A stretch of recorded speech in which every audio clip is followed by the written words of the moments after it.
우리 할아버지의 행적이 되게 의심스럽단 말이야. 약간 인명사전 뒤져봐야 될것 같아요. 신인명 죄송합니다. 항상 좀 성으로 하나 좀 넘어. 성함만 말씀해 주시면 농담입니다, 제가 농담입니다. 지금 당장 찾아드릴게요. 아 근데 절대 아니실 거예요. 아니실 거예요. 히읗만 쳐도 바로 나올 텐데. 히읗. 하지 마 좀. 자 우리 서로 지킬 건 지켜줍시다. 네. 장원님 아닐 거라고 생각하는데 이제 국회의원 그만해 임마. 역사 속 인물을 내내 마음대로 씹고 뜯고 맛보고 즐기는 역사 내피셜 그놈 69화 시작합니다. 자 오늘도 역사 스토리텔러 김재원 선생님, 역사 속 그놈의 심리분석가 배상훈 교수님, 오창석 작가, 박가영 아나운서 함께 합니다. 장마도 시작이 됐고요. 네. 무더위도 함께 시작이 됐습니다. 휴가 계획들 어떻게 세우고 계세요? 네. 저는 뭐 여름 휴가는 네. 늘 좋은 데 가시잖아요. 안 가는 걸로. 오. 집이 제일 왜요? 좋잖아요. 집이 제일 비싸고. 무슨 얘기예요? 갑자기 사람들이 이상하게 오해합니다. 아니에요. 네. 용사리안이잖아요. 용사리안. 아니요. 그분과 같이 비싼데. 계시잖아요. 네. 대통령과. 오. 용산에 그 다리가 경의중앙선 이렇게 지나가요. 네. 남북으로 나뉩니다. 저는 남쪽에 살고 있기 때문에 아. 그분이랑은 아 전혀 용남. 네네 전혀 상관이 없고 그냥 휴가를 추석으로 밀어놨어요. 아. 추석 때 어디로 딴 데로 가려고 답사 답사 핑계 대고 많이. 태평양 전쟁 답사하러 와, 그러니까. 아 그럼 가족이 가는 게 아니라 뭐 학교에서 가는 거예요? 가족이 아 가족이랑 답사를 가시겠다. 괌이나 바하마나 뭐 하와이 갑니다. 하와이. 지도를 아유. 펼쳐놓고 전쟁이 안 일어나는 곳이 있어요.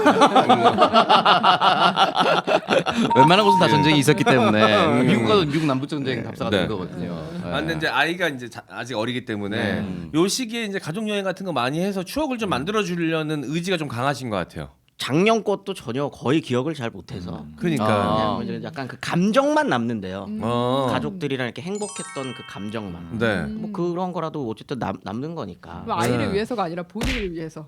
하와이. 말씀을 그렇게 하시네. 정색하네. 애가 하와이 지금 얼마나 기대하고 있는데. 네. 오창석 작가는 뭐 휴가 시즌할 게 없는 게 주말마다 뭐 어디 가시더라고요. 그렇죠. 네, 지난주 주말에는 제주도 갔다가 오늘 아침에 왔어요. 네. 10시 비행기로 김포에 도착했기 때문에 네. 네, 김포에서 도착해서 지금 네. 방송까지 1시간 반 정도밖에 차이가 나지 않아서 하와이를 아이랑 100번 가는 것보다 수영장 락스 냄새. 낙서. 창성이 수영장 락스 냄새가 훨씬 부러워요. 애기 분유 냄새 하나도 안 부러워. 수영장 락스 냄새랑 거품 냄새. 근데 뭐 이안이랑 크게 다르지 않은 유아용 풀장에서 놀았기 때문에 조금만 성인용으로 가면 저희가 익사의 위험이 있어가지고 그 유명한 풀파티. 루프탑 풀파티에 갔다 왔는데 저는 이제 수영복을 못 챙겨 가는 바람에 아쉽게도 바깥에서 구경만 할 수밖에 없었어요. 오창석 작가는 다른 의미의 풀이었다고요. 네. 풀이었습니다. 미안했는지 떡을 가져왔어요. 네. 떡을 네. 맛있게 먹었습니다. 제주 오메기 떡을. 네, 유명한 그 맞습니다. 제주도의 오메기 떡집에서 네. 아침 첫 네, 설레는 첫 떡을. 첫 떡을 가져오셨더라고요. 아, 첫 떡입니다. 여러분이 맛있게 먹는 걸 보면서 왜 웃어 왜 웃어. 굉장히 뿌듯했습니다. 네. 수영장 락스 냄새 마시면서 첫떡 먹으니까 나이 제가 놀러 갔다 온 것 같네요. 나이 38 먹고 물총 싸움이 이렇게 부러웠던 없었는데. 아, 정확히 물총은 이제 이번 주 토요일입니다. 아, 예스2인가? 아, 그렇습니다. 같은 서울대공원에서 하는 네. DJ 겸 물총 축제. 네. DJ 소다가 옵니다. 훌륭한 분이죠. 네, 오늘 주제가 6.25인데요. 큰 아픈 역사에 한민족이 서로 총뿌리를 겨눴는데 오창석 작가는 물총뿌리를 실탄을 여성들이 쓸 수 없으니까 네, 다시는 이제 그런 아픔의 역사를 네. 되풀이하지 않기 위해서 네. 물로 채웠습니다. 자, 알겠습니다. 농담이었고 이제 분위기를 좀 정제하고 오늘의 네. 주제인 6.25로 좀 넘어가야 되는데 그 전에 좀 재밌는 얘기가 하나 있어서 네. 재밌다기보다 굉장히 독특한 이야기 네. 하나 있어서 소개를 좀 드릴까 합니다. 네. 그 전설의 메이저 리거가 있대요. 테드 윌리엄스라고. 이 선수가 타자인데 네. 한참 6.25 전쟁이 일어나기 전에 메이저 리거에서 활약을 하고 있었는데 네. 6.25 전쟁이 발발하자 군에 입대를 합니다. 한국 전쟁에 참전을 해요. 그래서 공군으로 파일럿으로 참전을 해서 네. 뭐 활약도 많이 했더라고요. 심지어 비행기에 격추되어 있는 비행기를 끌고 이 자대로 복귀하기도 하고 네. 여러 가지로 이제 전공을 좀 세우고 6.25 전쟁에 참여를 하고 난 다음에 전쟁이 끝나고 미국으로 돌아가서 다시 야구 선수를 해요. 그래서 또 MVP가 됩니다. 네. 와 대단하십니다. 야. 이게 이제 그 백인의 마지막 사할 타자로 기록이 되어 있다고 하고요. 41년에 4할 6리. 우리나라 야구 아직 우리가 없습니다. 우리나라는 백인천, 백인천이 있었고, 근데 이제 미국과는 이제 경기 수가 좀 차이가 많이 나니까 그러니까 좀. 한 명밖에 없었는데 이제 백인, 그러니까 흑인이랑 통합하면 마지막은 아닌 걸로 알고 있는데 4할 6리였고 43년에 보면 이 사람 스탯 커리어에 보면 세계 2차 대전 참전이라고 적혀 있어요. 그래서 아까 전에 장원 형이 말씀하셨다시피 우리나라 그 포항에 제 311 해병 전투 비행대대 소속으로 1년간 총 39번 출격. 미 해병대 대위입니다. 대위. 네. 예, 비행기에 앉아 있는 사진이 남아 있어요. 그리고 복귀해서 53년에 37경기를 뛰었는데 이제 4할 7리. 54년부터 커리어를 쭉 이어갑니다. 근데 커리어를 쭉 이어가는데도 3할을 쳤어요, 계속.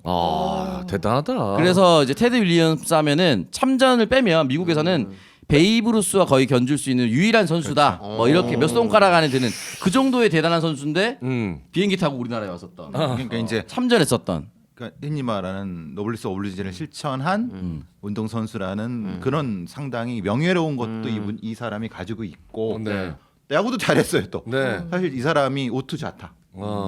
굉장히 그 뭐라고 하나 선망하거든요. 굉장히 사할 타자라고 하는 것도 네. 그렇지만은 상당히 좋습니다. 그래서 너무너무 신기한 게 어쨌든 그 공부머리보다 스포츠가 유전적인 요인 더 크다고 하잖아요. 네. 그러니까 공부는 그나마 따라잡을 수 있는데 운동은 안 된대요. 이건 타고난 거죠. 이 사람은 진짜 축복받은 게 1918년생인데 키가 190입니다. 저거 10년대. 진짜 부러우시죠? 이거 많이 부럽습니다. 말을 왜 그러시는 너 나중에 토요일에 무총 맞아 나한테. 아니 캐릭터 자체가 옛날부터 꾸준히 쌓아온 밉상이기 때문에. 네. 오창석은 김재원이 지킨다. 그리고 또 그게 장수 아니라 아까 자기가 쳐맞은 게 있어가지고 하와이 건으로 한번 쳐맞았거든요. 자, 사실 뭐 6.25 전쟁을 둘러싼 여러 가지 이데올로기가 사실 있습니다. 오늘 그 이야기를 해볼 텐데 뭐 그런 걸 떠나서 나는 그 남의 나라 전쟁에 와가지고 생명을 잃을 수도 있는 일인데 어떻게 보면 잃을 가능성이 더 높죠. 그런데도 불구하고 와서 전투에 참여하시고 고국으로 돌아가신 분들은 저는 어떤 의미로든 그 리스펙을 해야 된다라고 생각을 합니다. 우리나라가 참 여러 나라에게 마음의 빚을 많이 졌어요. 네. 터키 심지어 그때 정말 많이 와서 형제의 나라라고 얘기하기도 하고. 한 번씩 이제 호국 봉헌의 달에 그분들을 초청하잖아요. 네. 그럼 그분들 오면 그렇게 우시더라고. 너무 놀라실 거예요. 그리고 이렇게 발전한 걸. 그렇죠. 그때는 이제 완전 정말 거의 완전 폐허 폐허, 속에서 네. 예, 한국만 보시다가 오시면은 인천공항에 도착하는 순간 우신다고 하더라고요. 아 이렇게 됐어 이 나라가. 네. 자기 본인 덕분이기도 하죠. 실제로. 그쵸. 엊그제 보니까 뭐 장진호 전투에 참여했던 미 해병대 뭐 하는데 그때가 너무 참혹해갖고 장진호 수십 년 전투. 동안을 밖에 나오지 않았대요. 근데 재작년인가 뭐 몇 년 전에 한국에서 행사를 해줘갖고 너무 고맙게 70년 만에 왔대요. 와갖고 이제 똑같이 눈물 흘렸대요. 이렇게 발전했나? 아니면 이렇게 변했구나. 이게 그때 참혹함도 있지만은 사실은 변화된 한국 뭐 이런 거 보면서 네. 만감이 교체해갖고 그분이 문을 닫았던 문을 열었대요. 집도 원래 전쟁 증후군이 그렇잖아요. 네. 이미 들어가서 문을 잠궈놓고 안 나왔다가 이제 뭐 그런 것도 있고. 자, 그러면 오프닝 토크 마무리하고요. 오늘의 주제로 넘어가 보도록 하겠습니다. 네, 출출한 밤 급 땡기는 야식, 칼로리, 탄수화물, 나트륨이 걱정되시나요? 체중 관리와 식단 조절에 맛있는 건강한 먹거리를 찾으신다면 고민하지 말고 오늘도 마음껏 발효 곤약라면으로 건강하고 맛있는 야식을 즐기세요. 국물까지 다 먹어도 59kcal. 칼로리 걱정은 NO! 오늘도 맘껏 발효 곤약라면은 기존의 곤약면과는 다르게 면의 단백질과 효소를 함유하여 서걱서걱한 식감이 아닌 쫄깃하고 탱탱한 면발로 개선하였습니다. 라면 하면 또 국물 이야기 안 할 수가 없는데요. 일반 라면에 비해서 나트륨은 2분의 1, 탄수화물은 6분의 1로 매우 낮지만 신선한 쇠고기와 갖은 재료로 기름진 맛이 아닌 깔끔한 국물 맛을 자랑합니다. 내 몸을 위한 건강한 먹거리를 찾으신다면 오늘도 마음껏 발효 곤약라면을 기억해 주세요. 매운맛, 순한맛, 얼큰한 김치맛, 짜장면, 비빔면 5가지 맛이 준비되어 있습니다. 10개 세트 41,000원에서 21% 할인된 32,000원으로 가격 할인도 진행 중입니다. 역사 뇌피셜 그놈 광고 기념으로 10개 세트 구매하시고 메모 안에 M장기획 쭉쭉 잘나가 라고 응원 메시지 남겨주시면 라면을 추가로 증정해 드립니다. 네이버에서 그녀의 라이프 N을 검색하시거나 댓글에 구매 링크로 들어와 주세요. 자, 이건 좀 여담 다른 이야기지만 네. 그 지지난 방송에서 저기 우리 박강 아나운서가 왜 이렇게 좋냐 얘기 듣고선 열심히 해야겠다라는 생각을 했나 봐요. 네. 되게 열심히 국물까지 탁. 아니 근데 나 약간 억울한 게 그때 옛날에- 진짜 얼마나 아픈지 알잖아요. 알아. 네. 아 근데 크게 뭐라고 하지도 않으셨어. 아프고 이제 약에 조금 취해 있었는데 네. 몇몇 분들이 시간대를 체크해가지고 쟤 잔다 이렇게. 아니 근데 박가영 아나운서한테 우리 시청자분들 애정이 있다고 느끼는 게 다른 사람이 그랬으면 그 완전 곱창나는 일이거든 게시판. 근데 그렇게 약간 애정이 기반이 돼 있던데 이유는 알 수 없지만 그러니까 오자마자 방송 켜기 전에 그렇게 엠장형이 욕하시더라고요. 나 이거 안 했어. 차라리 잘하 그랬지. 나 먼저 얘기했냐. 야 너 그래도 차라리 잘하자. 이거보다 심한 거죠. 예. 아니 왜 이렇게 다 오늘 물고 뜯고. 야, 네가 시작이야 항상. 아 그건 맞아. 네가 항상 선 넘는 것도 너고. 아 맞아 인정. 어. 예. 자 어쨌든 우리 국물까지 다 먹어도 59kcal. 네. 좋습니다. 오늘도 마음껏 발효 곤약 라면입니다. 여름이라서 여기 새콤 달콤 비빔면 네. 이거 뜯어서 만들기도 너무 쉽거든요. 네. 진짜 강추합니다 비빔면. 네. 자 여러분 매운맛, 순한맛, 얼큰한 김치맛, 짜장면 그리고 비빔면 5가지만 준비되어 있고요. 이 면발이 식감이 되게 중요하잖아요. 근데 저는 라면보다도 오히려 더 꼬들꼬들해서 더 맛있더라고요. 아주 국물- 꼬들꼬들해요. 네. 맞아요. 국물도 훨씬 더 개운하고. 자 MSG 특유의 그 뒷맛이 없어요. 맞습니다. 좀 개운합니다. 깔끔하고 편하게 드실 수 있는 게 네. 오늘도 마음껏 바로 곤약 라면입니다. 자 네이버에서 그녀의 라이프엔 검색하시거나 댓글에 구매 링크로 들어가서 구매해 주세요. 자 오늘도 마음껏 발효 곤약 라면이었습니다. 요즘같이 하루하루 팍팍한 가게 경제 숨통이 트일까 보험부터 들여다보시는 분들이 많으신데 뭐가 뭔지 하나도 모르겠죠. 보험료는 많이 내고 있는데 어떤 보장인지 제대로 진단받고 싶은 분들 중복되고 불필요한 보험료 좀 줄이고 보장 잘 되는 꼭 필요한 보장으로 알차게 보험 리모델링 하시고 싶은 분들 여러 개의 보험사 상품을 비교해서 나한테 꼭 맞는 보험으로 제대로 진단해드릴 수 있는 보장 분석 전문가를 1대1로 매칭해서 제대로 된 상담을 받으실 수가 있습니다. 상담은 전화 1544-5788 또는 카톡에서 보험장터 아이디 JK6003 검색해서 친구 추가나 인터넷 www.보험장터.com으로 문의 주시면 상세하게 상담해 드리겠습니다. 역사 내피셜 그놈 광고 이벤트로 보장 분석 신청만 하셔도 보장 분석 후에 따뜻한 이디야 카페라떼 한 잔을 증정해 드리고 있습니다. 자 내가 들어있는 보험 정확하게 어떤 조건으로 들어갔는지 모르겠다 하시는 분들은 일단 한번 상담 받아보시기를 바라겠습니다. 아마 10중 8구 엄한 조약이 들어가 있을 거예요. 그럼요. 100%죠. 네, 내가 실질적으로 효과를 못 보는 거, 네. 보험 들어놨다가 나중에 어떻게 음. 타먹거나 또는 혜택 대상이 되기 어려운 것들이 들어가 있는 것들이 있어요. 그러면 그거는 줄이시는 게 맞고요. 네. 그리고 나한테 꼭 필요한 특히나 또 연령별로, 네. 성별별로 필요한 것들이 있습니다. 그럼 네. 꼭 상담 받아보시고 필요한 것만 빼곡하게 채워놓으시면 됩니다. 네, 보험 장터였습니다. www.보험장터.com 내지는 1544-5788, 1544-5788 카톡에서 보험장터 아이디는 JK6003 검색하시면 됩니다. 보험 장터였습니다. 산삼순백에서 만든 신제품 산삼시대 광고입니다. 산삼의 대중화를 위해 야심차게 만든 바로 이거 산삼시대입니다. 산삼이 좋은 줄 알았지만 금전적 부담으로 아직 경험하지 못한 분들을 위해서 만들었고요. 산삼시대는 값싼 한약재는 물론이고 잔탄감, 덱스트린 등 어떤 인공 감미료도 넣지 않았습니다. 7년근 산양 산삼 70%의 목에 좋은 도라지를 배합해서 먹기 편하게 스틱에 담았습니다. 첨가물은 제로고요. 100% 국산 천연 원료입니다. 까다로운 스마트 햇섭 인증도 받았고 그 어렵다는 미국 FDA 등급도 통과했습니다. 홍삼값의 산삼을 놀라운 가성비와 만족을 안겨드릴 산삼시대 꼭 한번 만나보시길 바랍니다. 산삼순백 유명세를 이용한 유사 상품 나돌고 있으니까 검색하실 때 꼭 산삼순백 브랜드 확인하시고 구매해 주시기 바랍니다. 전화 문의는 1666-1080, 1666-1080번입니다. 네. 자, 여러분 산삼 시대.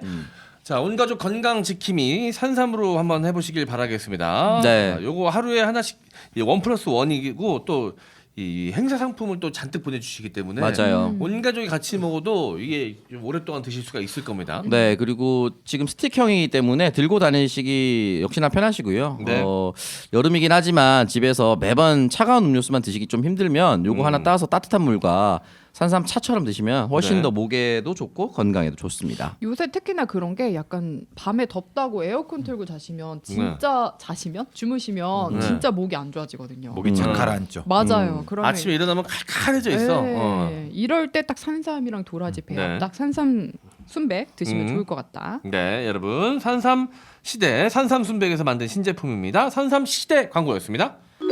자, 오프닝 토크에서 말씀드렸다시피 오늘의 주제는 6.25입니다. 사실 이제 7월달로 접어들었기 때문에 6.25를 한다는 게 조금 의아하실 수도 있는데 남들 다 할 때 좀 피해가지고 오히려 이제 비수기 한번 찔러보자. 네. 예.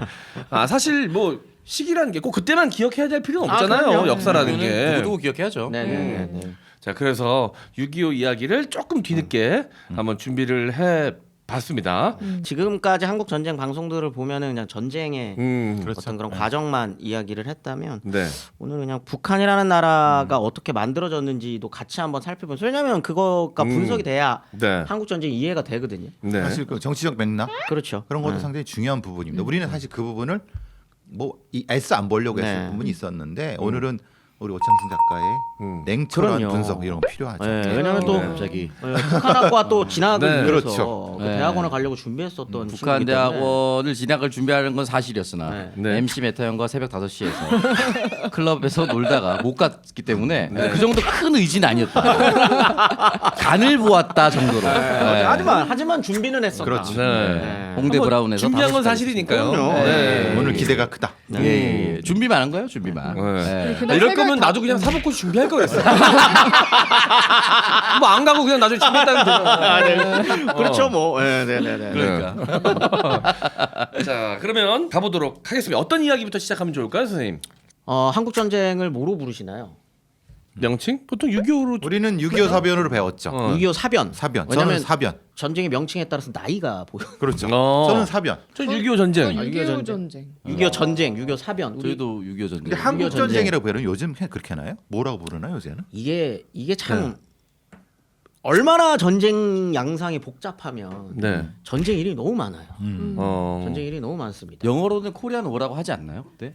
코리안 워라고도 부르고 어. 미국에서 부르는 전쟁 이름도 여러 가지예요. 코리안 워. 네. 그다음에 저번에 한번 말씀드렸었던 것 같은데 포가튼 워. 잊혀진 전쟁. 네, 이친 전쟁이라고 표현되기도 합니다. 왜냐하면 2차 네. 세계 대전이랑 베트남 전쟁, 비엔남 워 그 사이에서 있었던 전쟁이라는 의미로 포가튼 워라고 표현하기도 하고요. 이름을 부르질 않는구나. 네, 코리안 워라고도 라고. 부르기도 하는데 코리안 워라고 하면은 그 미국 사람들은 잘 몰라요. 그러니까 무슨 전쟁인지. 맞아. 잊어버렸어요. 네. 그래서 포가튼 워라고도 부르거든요. 네. 그다음에 저희는 이제 뭐 이 교과서 그다음에 정부 공식 명칭은 6.25 전쟁입니다. 6.25 전쟁인데 학계에서는 한때 한국 전쟁이라고 불렀었죠. 일본에서는 뭐라 부를까요? 일본을 포함한 다른 한자 문화권에서 반도 전쟁 뭐지? 조선 전쟁이라고 불렀어요. 조선 전쟁. 조선 전쟁. 중국 애들은 뭐 이상하게 부르는데 항미 원조. 중국은 항미 원조 전쟁이라고 부릅니다. 항미 원조 전쟁. 지들 편할 대로. 예. 그만큼 각자 입장이 그렇죠. 입장이 네. 다르다는 거니까. 각자 입장이 있는 거죠. 중국 입장에서는 미국이 왜냐하면 뒤에 설명을 드리겠지만 중국이 참전을 결정하게 되는 건 38선 이북으로 유엔군이 넘어오면서 우리는 도발 당했다는 거죠. 중국 그럼 입장에서. 네. 니네 어디까지 올라올 건데 그렇지. 38선 원래 국경이야 네가 넘어왔네 그럼 어디까지 올 거야 어. 압록강 두 방 넘을 거야 그건 안 되지 라고 하는 참전 명분이었거든요. 네. 그렇기 때문에 미국에 대항한 원조 전쟁. 북한 인민군에 지원을 해줬던 네. 항미 원조 조선을 전쟁이 지원해줬던 전쟁. 되는 거고요. 조선 전쟁이라고 하는 표현을 쓰는 이유는 그들 입장에서는 제 3자의 입장에서는 한반도 땅을 부를 수 있는 용어가 조선이에요. 일본의 입장에서 보면은 이건 조선이지. 왜냐면은 북한의 정식 명칭은 북조선이 그러니까. 네. 그게 표현이 들어가잖아요. 근데 한국은 조선이라는 표현 안 쓰잖아요. 네. 그러면은 여기 전체를 뭐로 놓고 할까라고 할 때 가장 그냥 간편한 생각. 한국이라고 표현했을 때 일본 사람들 입장에서는 38선 이남이거든요. 네. 아니, 지금 이제 휴전선 이남인 거죠. 이남이기 때문에 표현이 이제 그만큼 다양한 전쟁인 겁니다. 그만큼 이 전쟁의 성격이 굉장히 복잡해요. 네. 뭐 저희가 아는 것처럼 전쟁 자체는 당연히 김일성과 북한 인민군의 이제 남침을 통해서 시작되는 전쟁이 되는 거죠. 네. 북한이라는 나라가 만들어지는 그 과정서부터 좀 살펴보면 좋을 것 같은데 북한이라고 하는 나라의 뿌리는 당연히 네. 조선공산당에서부터 음. 시작을 합니다. 조선공산당은 꽤 역사가 깊어요. 네. 왜냐하면 이미 뭐 중국에서 독립운동을 하시는 분들, 소련에서 독립운동을 하시는 분들이 있었기 때문에 네. 그 가운데서 사회주의라고 하는 사상을 받아들이시는 분들은 있었어요. 근데 그게 획기적으로 확 그 독립운동가들한테 요거다라고 꽂히는 시기가 조금 있는데 네. 그게 이제 3.1운동 때부터 이제 그게 좀 강조가 되기 시작합니다. 네. 3.1운동 이야기할 때 항상 나오는 그 민족 자결주의. 네. 우드로 일슨인가요? 우드로 윌슨의 초점을 보통 많이 맞추시잖아요. 네네. 근데 민족 자결주의는 한 군데서 더 이야기를 합니다. 그게 이제 소련에서 레닌. 네, 레닌이 말하는 민족 자유주의라고 하는 건 조금 맥락이 달라요. 그러니까 이제 우드로 윌슨이 했었던 거는 이제 사실상 그 1차 세계 대전 참전국들 중에서도 승전국 중심의 그 시선에서 패전국이 갖고 있었던 식민지들을 어떤 식으로 이제 자신들이 유리한 위치에서 국제적으로 관리할 것이냐의 문제였다면 이제 사회주의권에서 이야기했었던 민족 자결주의는 그냥 식민 피식민 관계 안에서 이제 피식민지민들의 어떤 노예 상태 그걸 이제 자본가 대 그 노동자의 관계성으로 본 네. 거죠. 그러면서 이 관계를 뛰어넘는 노동자의 해방으로 나아가야 된다. 그러니까 피식민 국가들의 네. 이런 맥락에서 나아갔기 때문에 이제 저번에 저희 3.1운동 편이라 이광수 편을 살짝 다뤘었던 것처럼 이제 사실상의 민족 자결주의 안에서 우드로 윌슨이 얘기했었던 구라라는 걸 이미 다 알아요. 예. 근데 레닌이 얘기하는 건 좀 다르다. 저건 지금 우리한테도 충분히 적용이 될 것 같은데? 라고 하는 이제 공감대들이 형성이 되면서 그래서 이제 코민테는 커뮤니티 인터내셔널이라고 하는 것 때문에 당시 조선의 지식인들이 어느 쪽으로 경도됐는가가 사실은 김 선생님 말씀하신 쪽 경도될 수밖에 없었던 거죠. 그러니까 미국의 민족 자결주의와 레닌의 민족 자결주의가 피식민지 입장에서 봤을 때는 경도될 수밖에 없는 거예요. 그러니까 이제 그쪽으로 많이 간 거죠. 그러니까 뭐 이거 그러면은 그냥 노동자와 자본가의 관계를 넘어서 네. 민족 해방이랑도 연결이 될 수 있는 이론이구나라고 하는 것 때문에 이제 그거를 적극적으로 받아들인 거죠. 네. 그러다가 이제 25년이 되면 처음으로 제 1차 조선 공산당이라고 하는 게 만들어집니다. 네. 근데 이거는 계속 해소가 됐다가 재창당이 되는 거를 반복을 해요. 네. 그리고 뭐 신간회 때 또 같이 한번 또 민족주의 우파 세력과 연합하는 모습도 보이다가 또 신간회가 해소되면서 2차 조선공산당이 해소가 되는 네. 그런 것까지 갔다가 계속 나뉘어집니다. 그리고 사실 사회주의 세력 안에서는 굉장히 많은 분파들이 생겼어요. 네. 이게 사실 북한의 국가 성립 과정, 정부 수립 과정, 또 이것도 네. 민감한 이야기라서 아무튼 네. 정부 수립 과정에서 굉장히 다양한 분파들이 만들어지는 계기가 되는 게 이제 이후에 이런 분열들의 과정이거든요. 네. 소련에서 활동하시는 분들이 있고요, 중국에서 네. 활동하시는 분들이 있고 또 그 소련과 중국 안에서는 또 군사 활동을 통해서 거기 공산주의 세력과 연결된 분들이 있고. 네. 그다음 또 국내에서도 국내파 공산당이 또 있습니다. 여러 지역에 있다가 해방이 되면서 이제 다 같이 북한 즉 38선 이북 지역으로 이제 모이게 되는 건데, 그리고 이걸 또 보려 그러면 이제 왜 38선으로 갈렸냐, 요 얘기도 이제 네. 해야 되지 않겠습니까? 그 전쟁은 제 2차 세계 대전 안에서도 이제 저번에도 말씀드렸던 것처럼 이제 전선이 막 엄청 많아요. 네. 근데 이제 아시아에서의 전선에서는 사실상 일본과 미국과의 대결이었습니다. 일본과 미국과의 대결이다가 1945년 한 2월 정도 되면 얄타 회담이라는 게 열리고 교과서에 엄청 많이 나오는 네. 요때 예, 항상 외워야 되는 회담 중에 하나였었죠. 네네 뭐 카이알 오전에 뭐 카이로 카이알 포모 얄타. 아닙니까? 네. 그래서 카이알 포모. 이게 이럴 때마다 느끼는 건데 주입식이 좋아. 그렇죠. 안 잊어버리잖아. 아직까지 카이알 포모는 잊어버렸어. 카이로 얄타 포츠담. 네 맞습니다. 어. 맞습니다. 이 회담에서 이제 미국이 이제 꼬시는 거죠. 유럽 전선 어느 정도 마무리가 됐으니까 그럼 소련 이제 아시아권에서의 전쟁도 참여를 해라라고 해서 그거를 합의를 했거든요. 근데 그 전까지는 소련이랑 일본은 중립을 서로 지키겠다라는 조약을 맺은 상태였어요. 네. 41년이 되면은 소련 일본 뭐 중립 조약이라고도 하고 뭐 불가침 조약이라고도 하는 그 조약이 있었는데 네. 그게 무너지는 게 생각보다 굉장히 늦습니다. 네. 소련이 언제 참전했는지 혹시 아시나요? 아시아권에서의 전쟁에서? 아 2차 대전 때 네. 태평양 전쟁에 네. 4.3? 아니 41년? 45년일걸요? 45년 8월 8일입니다. 엄청 늦네. 야, 맞아. 아시아에. 네네. 아시아에. 네. 네, 아주 막판에 그냥 거의 보름 전이죠. 숟가락 막판에 얹었네. 숟가락 제대로 얹었네. 네, 네. 근데 그것도 이때가 왜 8월 8일이냐면 네. 원폭 터지는 거 보고 얘 많이 양아치들이거든. 쥐들이 감정을 섞지 맙시다. 예. 왜냐하면 이제 사실 근데 내부적으로는 많이 침투해 있었다 그래요. 만주군 쪽에. 그렇죠. 근데 네. 이제 공식적인 네. 참전은 8월 8일이라는 게 눈치를 네. 많이 봤을 수 아니 있어요. 그 이제 그 제가 책 제목이 정확하게 기억이 안 나는데 어쨌든 이 와중에 이제 외교 문서가 이제 기밀이 다 해제되잖아요. 그래서 일본이 무조건적인 항복을 할 때 원폭 2방을 맞고 아 좆됐다가 아니라 2방을 맞은데 소련이 불가침 조약을 깨고 참전하기로 한 모든 외교관들의 이제 문서가 노출이 되면서 아, 이거는 절대 못 이긴다라고 판단을 내리고 이제 항복을 했다라고 하더라고요. 그러니까 이제 원폭도 중요했지만 소련이 여기로 들어온다. 이게 더 큰 역할을 했었다라고 들었어요. 실제로 이 8월 8일에서 9일 넘어갈 때 이제 오는 거거든요. 이때 그 이미 원폭이 터졌을 때 그 내각에서는 항복 문서를 작성 조율하고 있었어요, 미국이랑. 근데 이 관동군이죠. 이 만주 지역에 있는 애들은 정신 못 차립니다. 그 쿠데타 일으켜요. 네. 그 안에서 별도로 움직임, 별도로 네. 움직임. 항복을 인정할 수 없다. 인정할 수 없다 그러고 막 이렇게 하면서 막 그 가운데서 이제 소련이 내려오려고 쫙 준비하고 있고 이제 이런 상황인 거였거든요. 네. 근데 이때 이제 아무튼 참전을 하게 되니까 이제는 뭐 그냥 원폭 터졌겠다.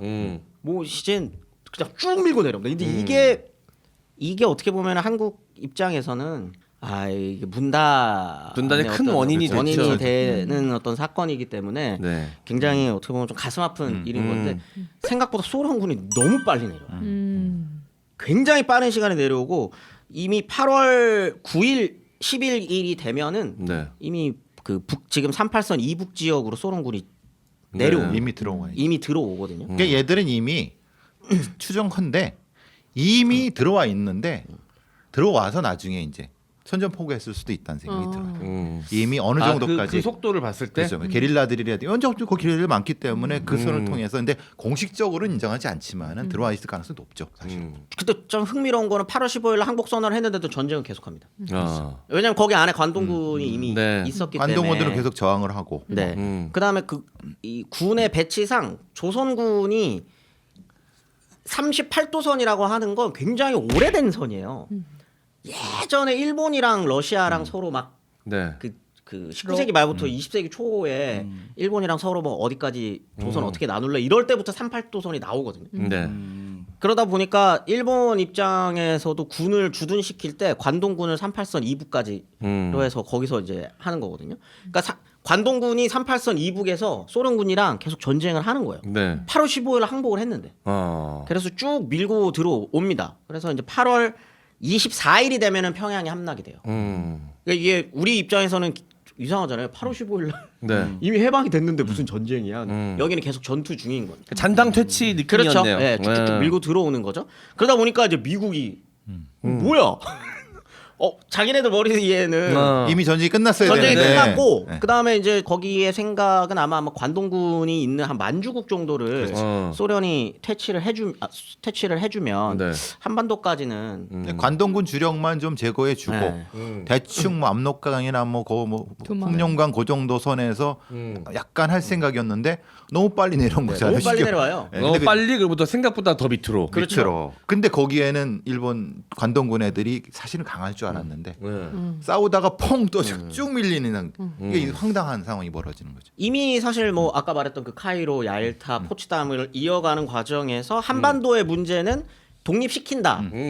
하지만 뭐 임시정부를 할 거냐, 아니면 잠깐 신사 통치를 할 거냐 이 문제는 이미 조율은 하고 있었지만 명확한 뭐가 없었어요. 네. 그래서 한반도는 아무튼 누군가가 여기를 관할하는 무엇인가로 돼야 되는데 미군 입장에서 소리 너무 빨리 내려오니까 근데 소련도 연합군이잖아요. 네. 그렇게 문제인 거지. 다급하게 이제 네. 이야기를 하기 시작을 하는 거죠. 그래서 오케이 그러면 38도선 기준으로 남쪽은 미군이 주둔하고 이북은 소련군이 주둔해서 미군정 소군정이 이제 9월 정도가 되면 어느 정도 마무리가 되고요. 9월 9일 날 아마 인천에 상륙. 만약에 그때 미국의 예측대로 적당히만 만약에 소련이 내려왔다면 그러면 어떻게 됐을까요?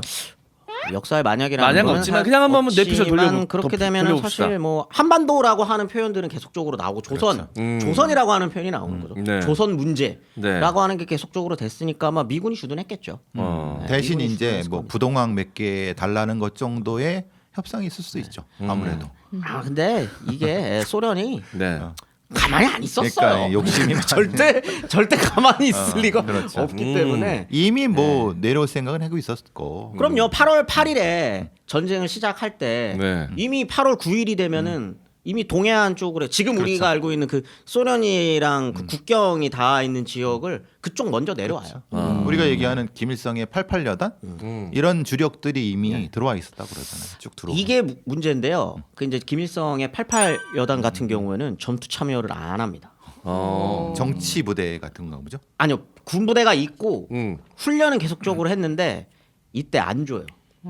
실전 임무를 맡기자. 러시아에서? 소련. 소련과 일본과의 전투에서 계속 요청을 하거든요. 네네. 88여단에서는. 왜냐면은 그 자기신들은 공을 세워야 어쨌든 되니까, 독립의 공을 세우고 싶고 그런 거니까 하려고 그랬는데 안 줘요. 그러니까 생각해 보면 그 새파란 김일성이 30대 중반입니다. 그러니까 그러면 뭐가 전공이 있어야 되냐면 그 전공을 근데 소련에서 이놈들이 안 준 거 그렇게 뭐 그 이유가 분명히 있을 수 있는 그러니까 거예요. 없어도 이기는데 그때 부하가 치밀어 가지고 혹이 이렇게 나왔나? 아니면 솔방울로 폭탄 만들고 있을 수 있어.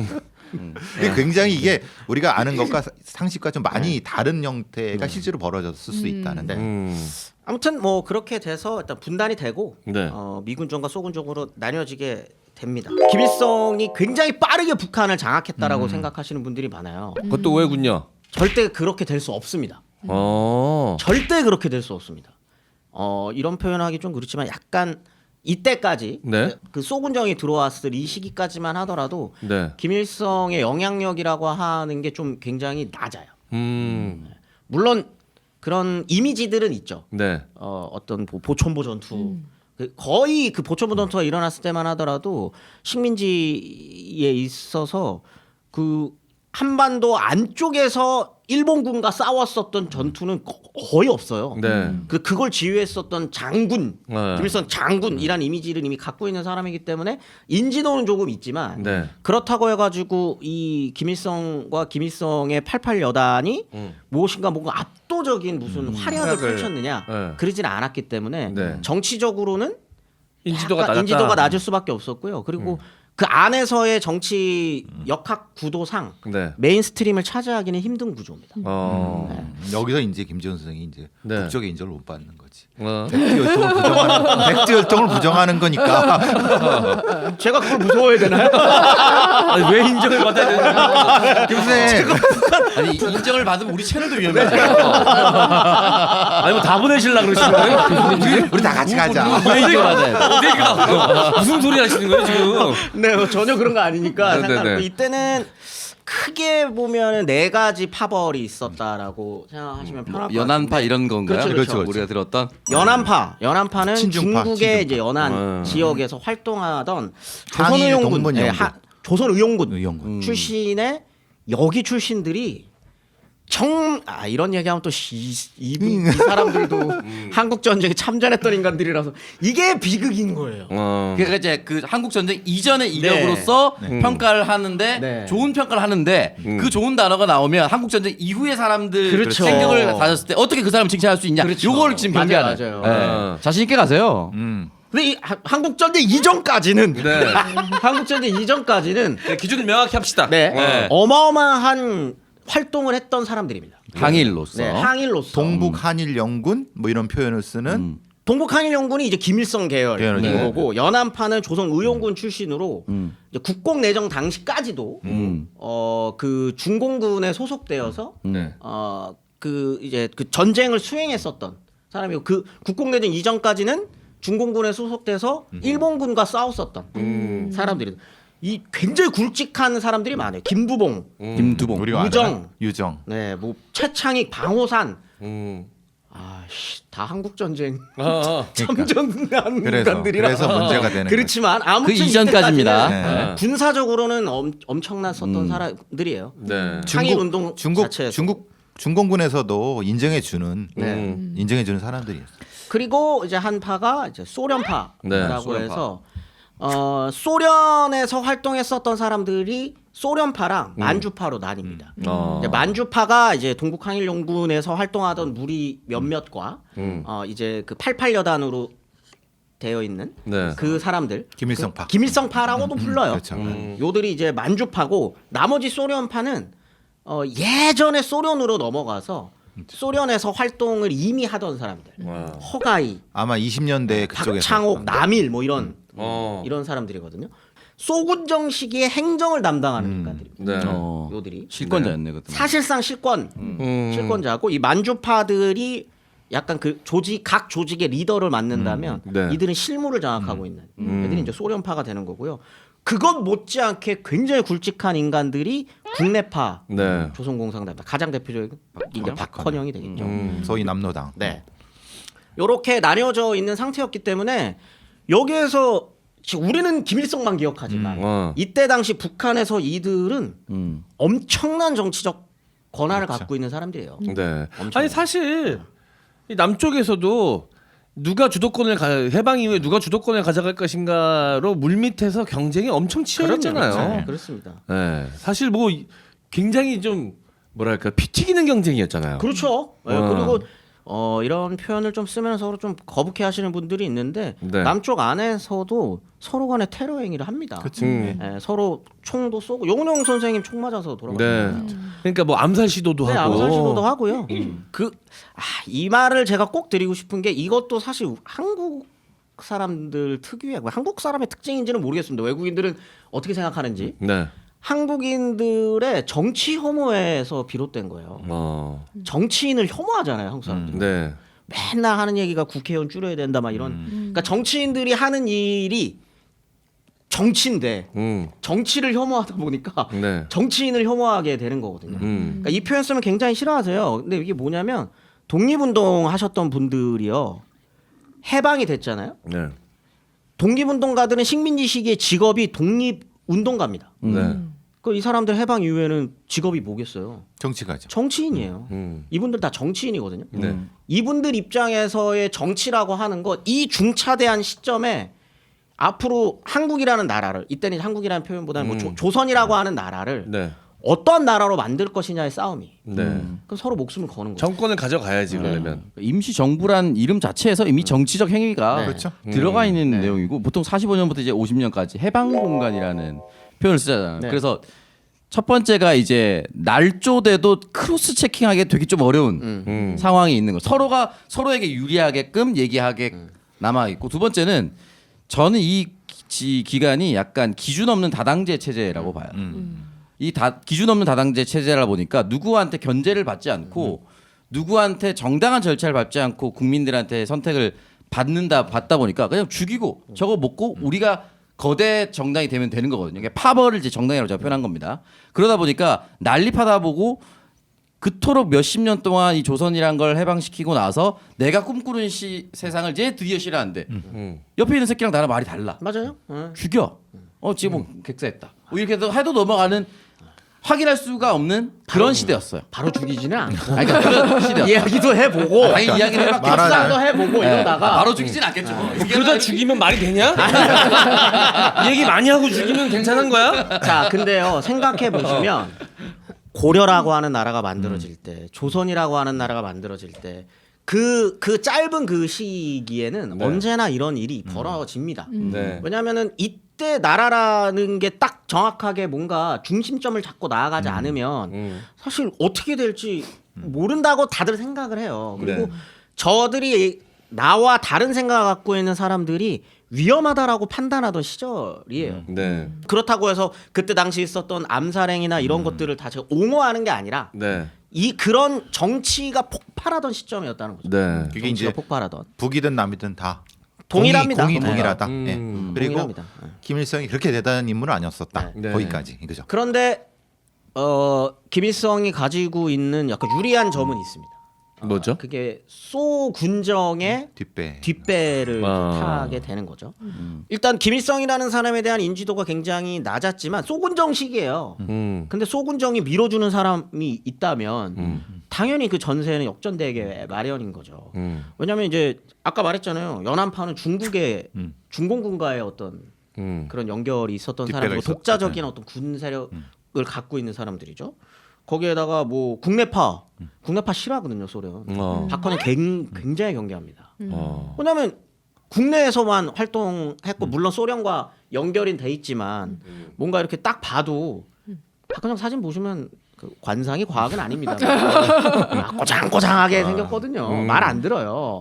근데 김일성 같은 경우에는 애초에 88 여단 자체가 소련 밑에서 이제 네. 같이 물론 직접적으로 전투를 하지는 않았지만 네. 거기서 이제 뭔가 손발도 맞춰봤고 그다음에 계속 얘기합니다. 저 뭐 한 자리 주세요. 서로 그러면 소련군 입장에서는 바지 하나 세워놓고 하면은 되겠는데? 라고 우리 말 생각- 잘 듣는 애 하나 세워놓으면 되겠다. 네. 그러다 보니까 이제 소군정에서 밀어주는 거죠. 그렇게 되면은 전체적인 그 38선 이북에서의 정치 행정을 장악하려고 하는 소련이 밀어주는 사람이 있는데 굉장히 쉽게 인지도를 쌓으면서 영웅 취급을 받으면서 이 정치를 장악해 나가기 시작을 하는 근데 거죠. 그때까지도 실제로 안 돼요. 지방인민위원회라든가 행정 조직은 반 김일성 아니도 김일성이 아닌 쪽이 훨씬 많았다. 와. 가장 어떻게 보면은 김일성한테는 그 전쟁 직전까지도 골치 아픈 사람이 조만식입니다. 우파에 네, 이분은 사회주의자가 아니세요. 네. 그냥 민족주의자. 민족주의자셨고 평양인들에게 존경받는 네. 존경받는 정치인이었거든요. 근데 이분은 절대 김일성이랑 계속 척을 지면서 가요. 근데 나중에 김일성이 전쟁 직전에는 그래서 조만식 선생을 그 연금시켜 버리죠. 아무튼 그런 평양조차도 네. 통제가 안 김일성이 되는 거죠. 화끈하게 장악하지 못할 정도로 네. 이때 당시까지는 약간 연합적인 정치 행위들이 그러니까 요 시기가 38선이 그어지고 난 이후까지도 계속 되고 있는 거죠. 그럼요. 네. 그럼요. 그리고 이제 북한이 45년 10월이 되면 이북 5도 행정위원회라는 거를 설치를 하고요. 네. 요게 한 4, 5개월 있다가 북조선 임시인민위원회라고 하는 조직으로 개편이 됩니다. 근데 사실상 이게 각 지역을 장악하는 행정기구 역할을 해요. 행정기구 아마 역할을 하고요. 소비에트 비슷한 거라고 생각하시면 될 것 네. 같아요. 근데 요게 이제 어떻게 보면은 이 사회주의라고 하는 게 북한 사람들 뇌리에 38선 이북 사람들 뇌리에 사회주의는 좋은 것이라고 이미지를 딱 때리는 정책을 시행하거든요. 그게 뭐냐면 이제 토지개혁입니다. 토지개혁을 딱 단행하고 농사짓는 사람들이 땅을 가져야죠. 라고 하면서 이제 무상몰수 무상분배 가장 네. 획기적인 거죠. 쫙 땡겨가지고 무상몰수 무상분배니까 지주는 존재할 근거가 없어요. 무상몰수 무상배분. 일단 이제 지주로부터의 해방 자체가 파격적이었을 그렇죠. 거고 예. 느낀 그게 약간 그걸 지방인민위원회가 했기 때문에 지지를 받는다 그 말씀. 근데 이것도 자세히 살펴보면 전부 다 뺏지는 않고요. 네. 이거 완전한 무상몰수 무상분배 이후에 뭔가 완전한 그 국가 우리가 생각하는 사회주의 이런 게 생기는 거는 좀 뒤에고 이때는 약간 그런 시범적으로 아무튼 사람들한테 말해주는 거죠. 이런 것이다. 예. 적어도 농사짓는 사람들은 네. 내가 농민이다 그러면 자기 땅 4,000평씩은 갖고 있게끔 그걸 받았다고 생각해 보십시오. 월북할 것 같은데. 이때 그래서 실제로 많이 가. 실제로 서로 땅 준다니까. 네. 서로 그게 됩니다. 지주는 월남하고 네. 원로가 이런. 저희 할아버지가 이때 내려오시거든요.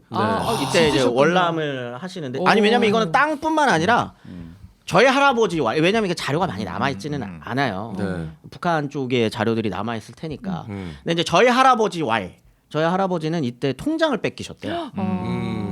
그러면서 더 이상 여기서는 살 수 없다 그래갖고 이제 내려오시고 이때부터 그래서 사실상 47년 6년 이 시기 때부터 왔다 갔다 합니다. 그렇죠.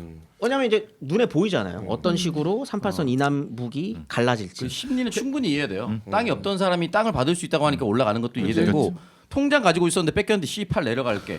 또 충분히 이해돼요. 개 중에는 그냥 내려오셨는데 이제 와서 막 4,000평 있었는데 글 뺏는다는 해도 내려왔지. 그냥 내려오셨는데 저희 할아버지가 그랬다는 건가요? 아니죠.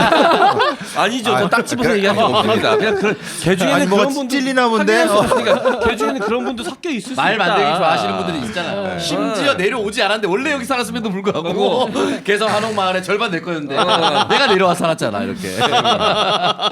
근데 이제 그렇게 토지 개혁이 쉽고 일시에 될 수는 없잖아요. 그럼요. 사실은. 천천히 진행이 되는데 근데 이거 제가 그 탈북자 형님이랑 네. 대학생활 기숙사 생활을 했다고 전에 맞아요. 말씀하셨었죠. 네. 이게 지금도 그 형님이 내려온 게 90년대니까 90년대까지도 그 북한 사람들한테는 이게 약간 자긍심 같은 뇌리에 박혔구나. 아. 네. 그게 있을 수 있죠. 충분히. 어. 농민의 나라라고 하는 게 이제 그게 나중에는 그게 다 우리 김일성 그렇지, 말. 뭐 김정일 장군님께서 어쩌고저쩌고 이게 됐지만 그 북한 사람들 머리에 농민 노동자의 나라를 시작했었던 어떤 기점 이런 것들로 네. 이게 굉장히 큰 역할을 합니다. 상대성도 있을 거예요.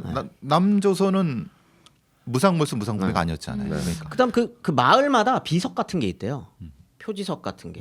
아 무상 몰수했다. 이제 그런 느낌보다는 누구가 여기에 이제 자발적으로 토지를 헌납했다. 국가에 냈다. 아. 그거를 기념하며 뭐 이런 네. 게 있는 거예요. 자발적인지는 그렇죠. 알 수 없으나 지방인민위원회가 형성이 됐으면은 뭔가를 내긴 내야 되겠죠. 아니 겉으로는 자발적인 모양새를 취했을 수 그렇죠. 있지. 안 그러면 죽는데. 네. 아니 칼을 이렇게 목에 대고 기부하기로 했다면서요? 기부업. 그래서 이제 기부업이라는 말이 나왔죠. 네, 뭐 그래 뭐 그랬을 수도 있고 뭐 여러 다양한 그게 있겠습니다만 아무튼 네. 48년 그 8월에 음. 남한 정부가 먼저 수립이 네. 됐습니다. 단독적. 네, 단독 사실상 단독 정부인 거죠. 단독 정부가 만들어질 때 뭐 군 내부부터 해가지고 많은 숫자의 네. 그 이념이 정리가 돼요. 음. 뭐 그게 확고한 우리는 자본주의가 너무 좋아 미치겠습니다. 그다음 우리는 공산주의자입니다. 막 이랬다기보다는 어렴풋이 그래 이 체제가 유지됐으면 좋겠어라고 하는 그런 공감대들은 이미 형성이 돼. 아닌 사람들은 서로 왔다 갔다 했으니까. 그렇게 해서 이제 고정이 되고 북한은 이제 남한이 정부 수립을 했다라는 거를 핑계로 네. 그럼 분단은 대한민국 정부가 수립된 남한의 책임. 탓이다. 그리고 이제 그 다음 달에 이제 내각 수반에 김일성이 오르고 부수상에 박헌영이 오르면서 이제 북한 정부가 수립이 되는 건 한 달 뒤인 네. 건데요. 굉장히 흥미롭게도 그렇게 되면 이제 책임을 돌릴 수 있는 거잖아요. 북한 입장에서는 니네가 먼저 분단한 거잖아. 분단의 책임 남한에 있어. 남한에 있어라고 할 수 있잖아요. 근데 조선 인민군은 그 48년 2월에 이미 네. 창설이 돼 있습니다. 이게 너무 웃긴 거죠? 예. 지들이 먼저 만들어 놓고 나라 정부 수립은 남한에 미루면서 네. 인민군은 미리 미리 만들어 만들어져 놓는 이런 상황입니다. 물론 이렇게 남북이 분단되는 과정에서 이거 분단을 막고자 했었던 분들도 있죠. 가장 대표적으로 이제 김구 선생님이 있으신데 김구 조만식 비밀식 올라가지 이런 네. 사람. 그게 이제 그 유명한 이제 남북 협상을 협상. 하러 가는 거죠. 연석 회의 하러 이제 가는 네. 거잖아요. 근데 이게 사실 김구 선생님의 전체 인생의 마지막 정치적 승부수예요. 아까 말했던 것처럼 정치인의 정치 행위를 혐오할 필요가 없습니다. 네. 김구 선생님은 이때 이승만 전 대통령에게 정치적으로 밀려 있었어요. 똑같은 이념적 지향성을 갖고 계셨지만 네. 우파적이냐? 민족주의 계열의 우파 네, 정치인이죠. 우파 좀 우파 정치인으로서의 정책성을 갖고 있었지만 이제 남북 분단이 되고 분단 정부가 수립되는 과정에서 설문조사든 뭐든 하면 항상 밀려요. 이승만에게. 네, 이승만 항상 밀립니다. 그럴 때 정치인으로서 이거를 넘어설 수 있는 승부수를 한번 던질 필요가 있었던 거죠. 네. 그러면 똑같은 우파 정치인이지만 뭔가 더 큰 어떤 그 슬로건 같은 거를 이렇게 던져줘야 되는데 네. 그게 이제 남북 협상 그리고 통일 정부 네. 수립이었었던 거죠. 그래서 이제 가게 되는데 사실상 이용당하게 됩니다. 김일성에게. 네. 이때 당시 이미 이제 김일성이 소군정의 이제 지원 하에 완벽하게 북한의 정권을 다 장악하지는 못하고 있지만 얼굴마담으로서는 대표적인 사람으로 있었거든요. 네. 그러다 보니까 이제 만남이라고 하는 것 자체를 김일성과 만나게 되는데 이거 자체가 북한 내에서도 북한 38선 이북 내에서도 김일성의 입지를 더 단단하게 해주죠. 그러니까 김구 선생님에게도 이거는 승부수였지만 네. 김일성에게도 이용하기 너무 좋은 거죠. 승부수였겠네요. 그림이 좋잖아요. 어. 나는 김구급이다 네. 이거잖아. 그게 김일성. 굉장히 중요합니다. 왜냐하면 김규식 선생님이 이미 나이가 70이 넘으셨어요. 아. 그 노령의 이 대표 독립운동가 출신의 정치인 둘이 날 만나러 온 거야. 그렇지. 이거를 사진 팍팍팍 박아가지고 그 사진 남아 있거든요. 네. 연석해야 하는 사진 남아 있으면 그러면 연로한 정치인들 사이에 김일성 이때 36인가 그래요. 네. 얼굴 팽팽한 딱 36이면 창석이 저희보다도 어리죠. 저랑 제 나이네요. 창석. 네. 오창석 뭐 했어? 29세 출마했어요. 죄송한데 나이 더 많으신 교수님은 그러면 저는 정치를 안 하잖아요. 사실 그런데 김구의 상대는 박헌영이어야 맞는 건데 네.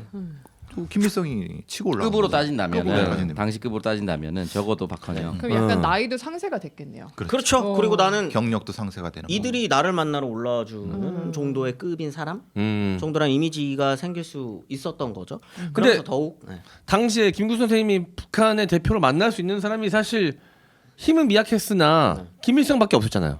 아까 말했던 이 사람들도 어. 정치인으로서 활동을 하지만 얼굴마담으로서 김일성이었기 때문에 네. 네, 만날 수밖에 없었던 네. 거였고요. 김일성도 이제 그걸 적절히 활용이 아니라 아예 빨아먹었죠. 그렇죠. 김규식 선생님의 어떤 그런 거를 빨아먹고 뭐 나름 막 이런 무슨 연석회의 결과물이 있긴 있는데 양쪽 군을 철수한다. 그래서 결국 통일 정부를 수립한다. 뭐 이런 이야기들을 합의를 합니다만 네. 아무것도 이루어진 거 없이 그냥 네. 내려오시게 되죠. 그리고 이제 김일성은 아까 말씀드렸던 것처럼 이제 내각 수반으로서 네. 입지를 다져 나가면서 이제 정부 수립을 하게 되는 거고 그렇게 해서 분단이 됩니다. 분단이 된 이후의 과정은 이제부터 이제 전쟁으로 가는 길인데 침략의 과정 같은 경우에는 이거는 김일성이 왜 이렇게까지 집착을 했지 싶을 정도로 소련을 계속 압박합니다. 네. 도와줘. 네, 직접 가기도 하고요. 밀고 내려가자. 네. 네. 준비됐다. 전쟁할게. 우리는 준비됐다. 준비됐다. 왜냐면 뭐 48년 2월에 이미 인민군은 창설이 돼 있고. 네. 그다음에 이제 48년 이제 9월이 되면은 남북 각자의 정부가 수립됐잖아요. 그러다 보니까 이미 38선은 사실상의 국경선이잖아요. 그렇게 되면. 네. 그런데 계속 그 가운데서 전투가 계속 일어나요. 그렇죠. 산발적인 전투가. 국지전이 계속적으로 있었죠? 일어납니다. 근데 그 말은 뭐냐면 이건 임시선이라고 서로 생각을 했던 거예요. 언젠가는 이런 불안한 균형은 언젠가 언젠가는 무너지게 무너질 되겠다. 거다라는 어차피 생각. 무너질 거면 내가 주도해서 먼저 먹겠다. 네. 이런 생각이었을까요? 방식이 어떻던지는 알 수 없지만 네. 그들 입장에서는 쟤네 이상한 애들이 저기 점령하고 있는 땅 미수복지 같은 네. 느낌이죠. 이미 미 군정이 들어와 있는 땅은 이미 미소군정은 이미 끝났습니다. 끝났지만 48년 9월이 되면 이제 각자, 다 각자. 정부가 섰으니까요. 네. 이미 이때 헌법 만들어질 때 헌법에 나와 있잖아요. 국경선은 한반도가 그 부속도서니까. 저기는 미수복지인 거죠. 이때부터 이미 그러다 보니까 치고 받는 거예요. 서로. 네. 서로 치고 받는 겁니다. 저 미수복지를 전쟁으로 치고 갈 거다라고 생각을 안 했을 수도 있죠. 네. 근데 아무튼 미수복지입니다. 근데 전쟁으로 저기를 차지하겠다라고 생각했던 건 김일성이 명확한 거죠. 근데 박헌영은 생각은 달랐죠. 박헌영은 내부 혁명을 통해서 통합하자는 생각도 처음에는 있었던 그렇게 됐는데요. 박헌영. 그게 그 유명한 네. 소련이 무너지고 그 러시아가 네. 만들어지면서 옛날 소련 때의 그 비밀 문서가 해제돼요. 네, 네. 그래서 그거를 이제 연구자들이 보러 가서 딱 깠더니 여기에서 다 나온 거예요. 49년부터 네. 김일성이 공식 비공식적으로 소련한테 전쟁하겠다라고 쫄랐었던 기록이 거의 한 40몇 회 정도. 야. 주세요 좀 주세요. 직접 찾아가는 거 2번. 엄청 찡찡댔네. 진짜 찡찡댑니다. 그래 처음에 49년에 올라갔을 때 소련에 갔을 때는 까이죠. 스탈린이 깝니다. 네. 일단 지금 미국이 힘이 세, 너무 세. 이거 임마 우리 임마 가면은 3차 대전이지 이건 절대 안 돼. 네. 절대 가지 마. 네. 말립니다. 굴복하지 않아요. 네. 한 번 더 가죠. 그래서 50년에 한 번 더 네. 올라갑니다. 전쟁 직전에 네. 한 번 더 가서 이제 또 얘기를 하는 거죠. 가게 해주십시오. 근데 이때는 스탈린이 조건부 합의를 해줍니다. 네. 이 부분적 합의를 해줬었던 이유가 몇 가지가 있는데 네. 1차적으로는 내부적으로 자신감이 좀 붙습니다. 소련이. 그게 뭐냐면 지들도 이제 원자폭탄 49년도에 만들죠. 네. 성공해요. 그럼 이제 우리도 핵 있어. 핵 균형이 맞춰졌다라고 맞춰졌다. 생각을 한 거죠. 그러면 북한이 독단적으로 내려가면 전쟁을 하면 미군 쉽게는 못 올 걸? 이라고 하는 생각을 했습니다. 네. 그 저는 미국이 그거 우리나라 제외해서 그런 줄 알았는데. 에치슨 그건 네. 그 뒤에 얘기죠. 그건 뒤에 얘기는 한데 그 에치슨 라인 같은 경우에는 우리가 알고 있는 에치슨 라인은 초기 계획이고 나중에 수정본이 있어요. 에치슨 네. 라인도. 위로 수정본에는 올라갔구나. 다 이미 383 아래까지는 다. 네. 사실 요 얘기 박가영 아나운서가 에치슨 라인을 좀 설명해 주세요. 그렇죠. 갑자기? 얘기 꺼냈으니까 한마디 정도는 하고 끝내야 될 거 아니야 오늘 방송. 굉장히 네. 열 받죠. 아니요. 아니 난 네. 잘 몰라서 설명 부탁드리는 거예요. 제가 잘 모르는데. 네. 아니 아는 것만. 그냥 미국이 이제 네. 우리는 여기까지만 이제 신경 방어하겠다. 네. 거기 넘어가는 애들은 신경 안 쓰겠다. 이렇게 선언을 했다고. 네. 맞습니다. 네. 네. 일본과 대만선이죠. 네. 일본과 대만이 됐다라고 알려져 있지만 나중에 이제 수정본에 수정이 그래도 이렇게 해가지고 다시 포함하기는 해요. 근데 그 에치슨 라인이 의미가 없었던 게 더 중요한 거는 주한미군이 완전히 빠져버리게 되는 거예요. 이제 그게 딱 군사고문단 미국이 한국군을 그 조언해주기에 남아있는 500명을 제외하고는 다 빠지거든요. 근데 이것도 사실 남아있을 명분이 없었어요 미국 입장에선. 왜냐 소련군은 빠져 있는데 소련군은 이미 철수를 했거든요. 네. 그런 입장에서 소련의 눈치를 봐야 되는 거죠. 서로 간의 균형을 맞추기 위해서. 그래야 내가 어쩔 수 없이 빠지는 게 있었던 네. 거라서 그게 뭐 남침을 유도했다라고 보기는 힘들고요. 그다음 에치슨 라인은 요즘에도 종종 이게 시사에서 그렇죠. 등장합니다. 네, 또. 나오긴 하죠. 네. 오히려 미군 입장에서 오히려 방심이라기보다는 어떻게 보면 미군의 여력이 없어요. 왜 그러냐면 지금 더 급한 건 유럽이거든요. 유럽이 지금 어떻게든 소련이 더 넘어오는 걸 막아야 됐고, 그러니까 미국만큼 중요했었던 곳이 터키 그리스입니다. 여기도 또 그러니까 위쪽 맞기 바빴던 거죠. 네, 왜냐면 여기가 딱 봐도 거기에서 소련이 넘어오기 시작하면 진짜 답 없어요 거기는. 그렇기 때문에 일단 설마 북한 쟤네 에이 내려오겠. 근데 그때 당시로 우리는 전쟁의 결과를 아니까 이렇게 네. 쉽게 얘기하지만 그때 당시에 왜냐면 소련도 계속 주저하는 게 보이는 것처럼 미군도 얘네가 내려올 거라고 생각하기 쉽지 않습니다. 미쳤어? 전쟁 5년 지금 5년 전에 세계 대전이 대판 끝났는데 났었는데. 이걸 또 생각하면서 또 내려온다고 미친놈 아니고서야 이런 생각이 있어서 여기를 잠깐 약간 소홀히 하기는 하지만 네. 그게 전쟁의 명분이 되지는 않고요. 그때 당시 남과 북의 경제 수준은 비슷했죠. 아, 남한이 이게- 조금 남측이 조금 떨어진 북쪽에는 당시에는. 북공업 그 공업 기반이 많았죠.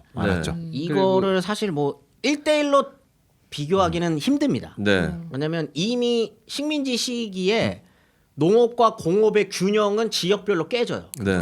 왜냐면은 북쪽 38선 이북 같은 경우에는 그 공업지구를 엄청 많이 만들거든요. 왜냐면 네. 만주로 넘어가고 그렇죠. 중국으로 넘어가야 되는 그래서 군수 공장들이 굉장히 많아요. 근데 그렇다고 잘 사냐? 그게 네. 아닙니다. 왜? 농업은 남쪽에 있거든요. 네. 곡창지대는 남쪽에 네. 있고. 그러다 보니까 그다음 인구 수가 남쪽에 훨씬 많아요. 네. 근데 인구 수가. 화학이나 아니면 그때 수풍 발전소가 있고 함흥 공업지대 있고 그러니까 공업지대 자체는 북한이 더 많았고 네. 어떻게 운영하는 건 다른 문제지만 38선이 그어졌지만 전력을 38선 이북에서 땡겼었어요. 맞아. 전기를 줬단 말이에요. 그럴 정도. 북한에서 한번 끊어서 블랙아웃 됐다고. 네, 그렇죠. 그런 그런 것도 경우도 있었죠. 있었죠. 서로 안 좋으면 이제 그러니까 그렇게 되는 뭐가 거죠. 더 뭐 잘 산다 뭐 기준은 그러니까 모르겠지만은 뭘 기준으로 삼냐에 따라 어쨌든 엎치락 뒤치락 하는 네네네. 정도였지만 군사력은 북측이 앞설 때죠. 압도적입니다. 그렇죠. 왜 이미 소련이랑 군사 조약을 미리 맺어놨기 때문에 네. 거의 뭐 그 유명한 T-34 그 중형 전차 소련의 네. 그 아주 진짜 개발품. 네네. 네. 그거 뭐 갖다 주고 막 이러기 때문에 이게 실제로는 근데 가장 중요한 건 전쟁 경험이 있는 중국에 넘어온 거죠. 그게 이제 핵심이죠. 그게 뭐냐? 이게 두 번째 이유입니다. 부분적으로 합의를 해줬던 소련이 네. 그게 뭐냐면 중국이 공산화에 성공합니다. 중국이 내전에 공산화에 성공을 성공하죠. 한 국共내전에서 승리를 거두면서 네. 중국 쪽이 좀 이거 확실하게 이제 공산 진영으로서 네. 포함이 됐고요.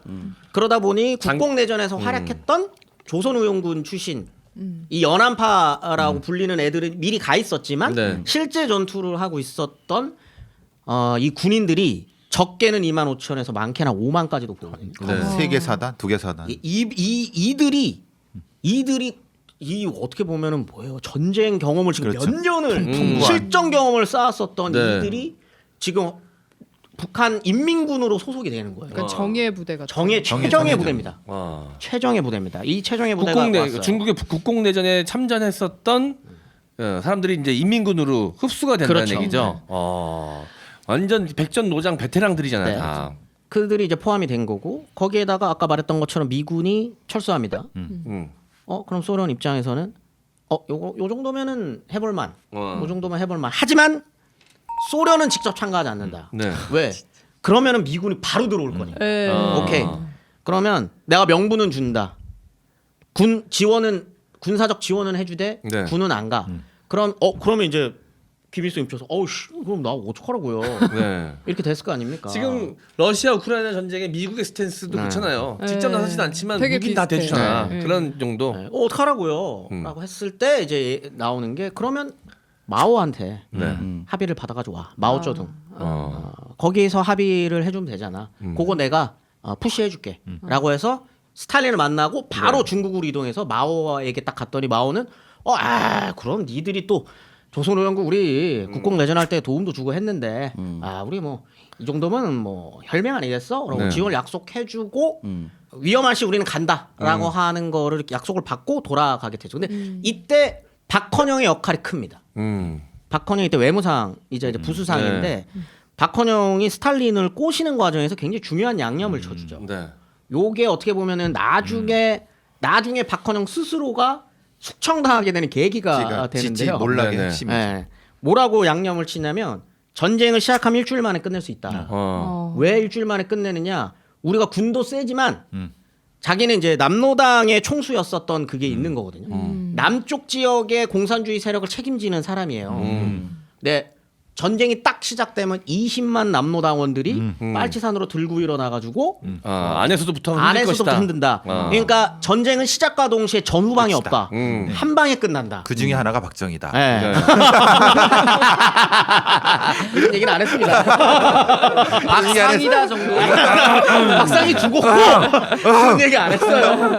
그런 얘기 안 했습니다. 네. 아니 실제로 남로당 간부였으니까. 네. 네. 아무튼 그걸 딱 하면서 오케이 그럼 일주일 만에 미군 들어오기 전에 바로 끝내라고 해서 이제 합의가 되고 그 양념을 쳤는데 전쟁이 딱 터졌는데 빨치산이 너무나도 미미하게 아무것도 없어. 왜냐면 아까 말했던 것처럼 이미 48년이 되면 서로 간의 이념 총소는 거의 끝났기 때문에 네. 이동할 사람들은 다 이동한 그렇죠. 거죠. 쉽지가 않습니다. 남아있던 빨치산들이 많지 않았다. 소련의 부분 합의, 그다음에 이제 중공의 완전 합의를 이끌어내서 날짜 언제 정하자라고 하는 과정에서 6월 25일이 네. 결정되게 되는 거죠. 우리 우리 이제 한창 그 옛날에 이제 남침 유도설 막 이런 거 얘기하는데 네. 요즘 그런 거 아무도 얘기 안 합니다. 네. 그건 얘기할 때 이제 항상 이거 봐 휴가 6월 25일 날 휴가 보내가지고 이거 다 이승만이 계획한 거 이랬는데 그런 거 전혀 아니고요. 6월 25일로 북한 인민군이 결정했었던 건 농번기여서요. 그렇지. 이때 이 48년, 49년 이 시점에 이 한국에 큰 흉작이 터지면서 농사가 너무 안 됐어요. 그래서 이 1950년에도 농사가 안 되면 네. 진짜 위험한 상황이었기 때문에 생각을 해서 군대 가는 청년들이 네. 가장 농사에서 도움이 되는 그렇죠. 사람들인데 그러니까 고향으로 집으로 가서 네. 자, 빨리 부모님 도와가지고 너네 농사 지어라고 보내준 거였구나. 네. 그래서 이제 휴가를 가게 되고 북한도 농번기라고 하는 걸 알고 있었으니까 네. 딱 그게 또 장마철이에요. 네. 네. 그렇기도 하니까 이제 이때로 정했죠. 그래서 1950년 6월 25일에 새벽 네. 전면적으로 남침을 시작하게 되는 거예요. 그때 이승만 어디 있었어요? 말들이 부산 아니에요? 많던데. 부산? 정확히 서울에 어디 있었- 있었습니까? 서울에 있었죠. 서울에 있었습니까? 서울에 있었죠. 서울에 있다 도발에 친 거죠. 도발. 도발에 친 거지. 버리고 왔으니. 정확히는 6월 27일 새벽 2시에 한강당에 넘었죠. 처음으로 대전으로 피신을 하게 되는데요. 네. 이제 선제 타격 전략이기 때문에 이게 어디 정하고 이렇게 내려오는 게 아니라 네. 38선으로 쭉 그어 보면 전체가 다 내려와요. 쭉, 네. 쫙 내려옵니다. 쫙. 네. 해군부터 해가지고 쫙 내려오는데 26일 바로 뭐 그 다음 25일 날부터 위에서부터 다 먹혀요. 네. 의정부 먹히고 27일 새벽이 되면 미아리가 먹힙니다. 네. 그러니까 이틀 만에 서울까지 돌아왔잖아요. 그렇죠. 이때 서울 상황에 대해 저희 할아버지 할머니한테 네. 제가 구술을 했던 적이 있거든요. 네. 완전 혼란 그 자체. 왜냐면 아까 그 6월 25일 이전에도 국지전들은 계속적으로 벌어졌다고 했잖아요. 총소리가 나도 크게 여의치 않아 했었던 거. 또 저런다 또 아유 저기 언제쯤 그럴까 막 이렇게 했는데 27일 새벽 때 완전히 뒤집히는 거예요. 왜냐면 네. 보였대요. 폭탄이 터진 게 위에서 아. 팍팍 터지는 게 보이는 네. 거죠. 이거 뭔가 좀 이상한데? 평소랑 좀 다른데? 평소랑 좀 다른데? 라고 하고 27일이 됐는데 아침이 됐는데 두 가지 상반된 방송이 나옵니다. 하나는 다들 아시는 것처럼 이승만이 안심하십시오. 우리는 국군이 지키고 있고 우리는 북진 중입니다. 네. 북진하고 있다 그랬거든요. 그게 이제 생방인 것처럼 했는데 그것도 네. 녹음한 거였잖아요. 네. 한편에서는 확성기 들고 군 네. 집차가 빨리 돌아다니면서 복귀해라고. 빨리 원대 복귀하고 젊은 징집 대상들 빨리 막 이런 게 동시에 나오는 거예요. 서울 시민들은 뭐 어떻게 생각하겠습니까? 뭐야 이거? 이거 뭐지? 약간 혼란스러운 상태? 그때나 지금이나 오발령 아니, 얼마 전에 그랬잖아요. 이게 DNA인가 보다 오발령은. 네. 어떻게 될지 모르겠는데 어디 한쪽에서는 올라가고 있다 그러고 한쪽에서는 도망가라 그러고 네네. 어떻게 해야 돼? 누구 어떻게 말을 해야 들어야 돼? 대통령 말을 들어야 돼? 군인 말을 들어야 돼? 근데 그때 진짜 무섭지 않으셨어요? 어. 저만 무서웠나? 전 진짜 저도 무서웠어요. 무서웠어요. 그 그죠? 오발령 때요? 네. 아 무서웠죠 당연히. 근데 저는 서울 사람이 아니어가지고 네. 나중에 듣고 무서웠죠. 저는 사실 이한이가 이제 아이가 있으니까 저희는 아이였고 그러니까 아이 있으신 분들은 다들 얼굴이 사색이 됐었다 그러더라고. 그 10분 동안 그 저 와이프랑 짐 챙겼어요. 도망가려고. 아니, 저도 순간적으로 고양이가 제 가족이니까 아니 불칸이를 전쟁 나면 어떻게 해야 되나 진짜 고민했어요. 진짜 업고 근데 다녀야 문제는 되나. 어떻게 뭘 하라는 건 없고 그건 없었고 고양이 이름이 이제 경- 불칸입니다. 네. 예, 예. 아무튼 그런 상황에서 이게 사실 통계가 말해주는 거거든요. 이때 서울 시민 한 150만 정도 됩니다. 150만 정도가 되는데 이때 이 첫 번째 점령, 이 북한군의 점령 때 피난을 가시는 분들이 한 40만 네. 정도가 돼요. 그 정도밖에 피난을 안 가시거든요. 근데 이 피난민들의 80%가 하나의 집단입니다. 이때 저희 할아버지도 피난을 가시거든요. 한 집단. 월남민이 그렇죠. 80%를 차지합니다. 40만 명 중에. 그 말은 내려오면 누구부터 처리가 될 거다라는 걸 직감했었던 거죠. 그리고 말투에서 티가 나잖아요. 월남 그치. 북한 말을 쓰니까 저희 할아버지가 북한 말투가 진하셨거든요. 네. 할아버지 입장에서는 당연히 쫄릴 수밖에 없는 거죠. 내려오면은 이거 도망갔던 사람들 먼저 죽일 것 같은데 라고 하면서 근데 이제 이게 사실은 두고두고 저희 가족의 어떤 그런 비극이 되는데 할아버지 혼자 튀셨어요. 뭐야 잠깐만. 그래서 무사히 아무도 돌아가시진 않았습니다. 네. 근데 이게 이제 할아버지 혼자 튀세요. 할머니는 아니 합의하에 할아버지 혼자 나 먼저 한다 이게 아니고 이북 사투리를 할아버지만 쓰셨나? 네네 할머니는 서울 분이셨거든요.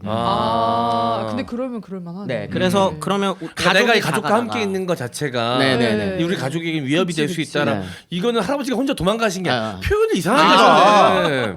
예예 죄송합니다. 뭐야. 할아버지가 내가 불효자네. 가족을 위해 이제 가족과 함께 있으면 우리 가족 위험하다 이런 판단 내리신 거지. 분산을 하셨대요. 음. 그 북한 말투가 조금 남아 있는 할아버지랑 제일 큰 아버지는 안고 먼저 가고 남아 계신 분은 이제 고모님이랑 할머니는 남아 계셨던 거죠. 심지어 살기 위해서 할머니가 이제 서울이 아니라 파주 분이신데 할머니는 위로 올라가셨대요. 전직 시골로 간 거지 네, 시골로. 그냥 시골로 가겠다. 이게 북한군에 손이 닿지 않는 곳으로. 뭐 여기는 조금 덜하지 덜하겠지. 않을까? 아니 근데 네, 사실은 좀 자기 북한군이 고향으로 시골까지 두질린 건 한참 뒤니까 그러니까. 도시만 일단은 치고 지금 들어가고. 진격전이 그렇죠. 목적이니까. 네, 정말 그런 생각하면 안 되는데 사실 개그 프로그램이면 이제 할아버지 앉혀놓고 거짓말 탐지기 하거든요. 나의 마음 속에는 정말 가족을 위한 마음이 최선이었다. 예, 저는 예. 창석 씨 진지한 프로그램입니다. 묻어드립시다. 근데 저 비난할 수 없는 것 같아요. 왜냐하면 이게 본능이니까 사람이 당연히 저라도 그런 상황이면은 확정 지으면 안 돼요. 그쵸 확정적이진 않은데 저라면 저였어도 당장 진짜 무서웠을 것 아니 같다. 김재원 쌤 한테 네. 할아버지 건드리면 안 되니까 맞아요. 황수관 박사가 살아 있을 때 자기 아버지 어머니 얘기를 이 상황에 빗대서 너무 많이 했어요. 같이 내려왔는데 폭탄이 터지면은 황수관 박사의 어머니는 아이들을 품고 이렇게 탁. 근데 아버지만 혼자 어디 구덩이 가서 누구든 살아남아야 황수관 된다. 박사 직접 방송에서 얘기한 겁니다. 네. 폭탄이 또 터졌다는 거야. 그 터지고 나서 너 죽인다. 너네 아들부터 챙겨야지. 아바이랑 양반이 혼자 가 있으면 어떡하냐. 폭탄이 또 터졌대요. 어머니가 이렇게 딱 하는데 오른쪽에 아버지가 있는 줄 알았는데 왼쪽에 또 아버지가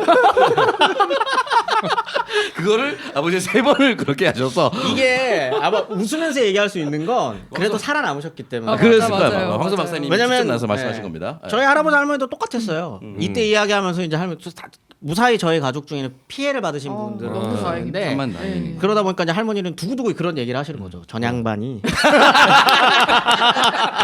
얘기한다니까. 전양반이 그랬었어. 두고두고.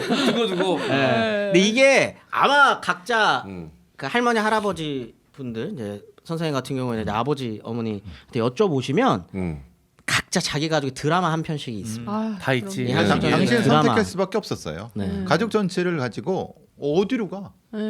그러니까 가장 그런 선택이 당시에 흔했던 거기 때문에 뭐. 네. 저희 할아버지 할머니의 가족 이야기만 해도 엄청 나거든요. 저희 할아버지 할머니 이때 갈라지세요. 서로 완전히 갈라지세요. 네.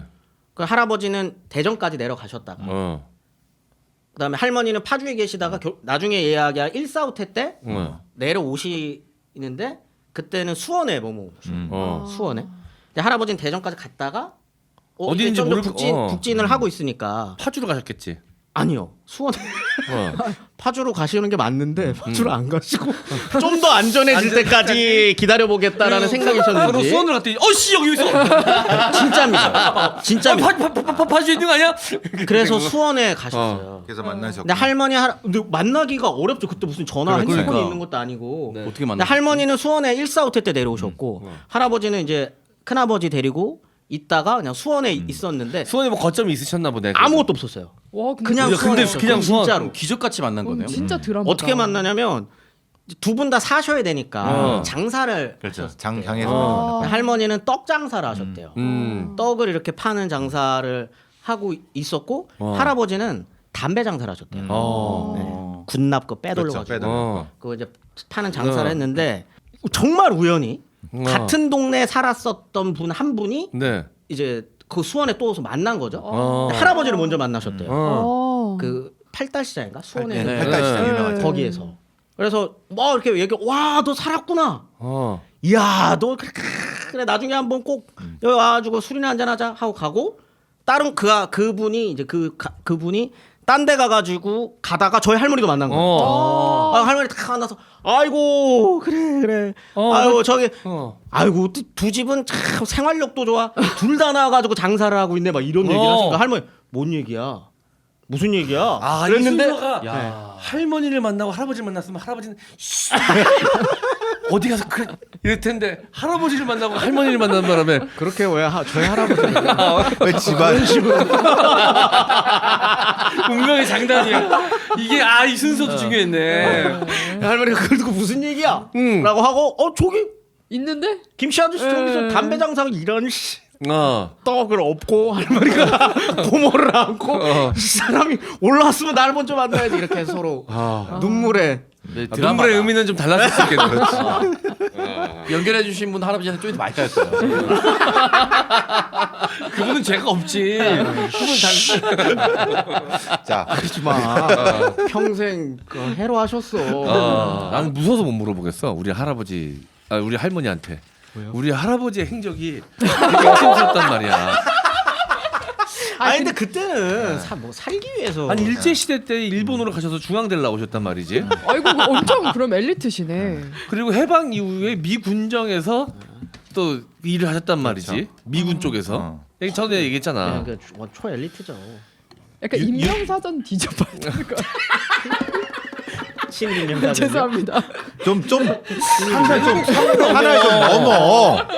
아, 성함만 말씀해 주시면 농담입니다, 제가 지금 당장 찾아드릴게요. 아유 같이. 되게 애둘러서 아버지한테 물어봤거든요. 그러면 6.25 때 행적이 어떻게 딱 그랬더니 왜 그래서 아니 그냥 그 해서 혹시라도 친일이나 이렇게 느낌이 좀 무슨 소리야 말도 안 되는 소리 하고 있어 한 다음에 설명해 줘야 되잖아. 나가셨어요 그러니까. 뭐야? 그래서 의혹은 더 깊게 남아 있고. 근데 절대 아니실 거예요. 아니실 거죠. 예. 왜냐면은 그 강점기 시절에 태어나셨기 때문에 그때는 공부 잘하면 다 일본으로 다 유학을 보냈다 그러더라고. 히읗만 쳐도 바로 나올 텐데. 히읗. 하지 마 좀. 시가 그렇게 많지 않아서. 막 아니라고 나오면서 시키죠. 자 우리 서로 지킬 건 지켜줍시다. 근데 장원영 아닐 거라고 생각하는데 이제 국회의원 그만해 임마. 국회의원 홍영표 아버지가 친일 파였거든. 맞아. 몇 번 사과했잖아. 홍영 그래서 약간은 조금 걱정이 되는데 찾아보지 마세요. 혹시나 형의 지금 생각과 심지어 내가 표치 돌리냐 원래. 말 더듬는다. 원래 홍장표였어. 내가.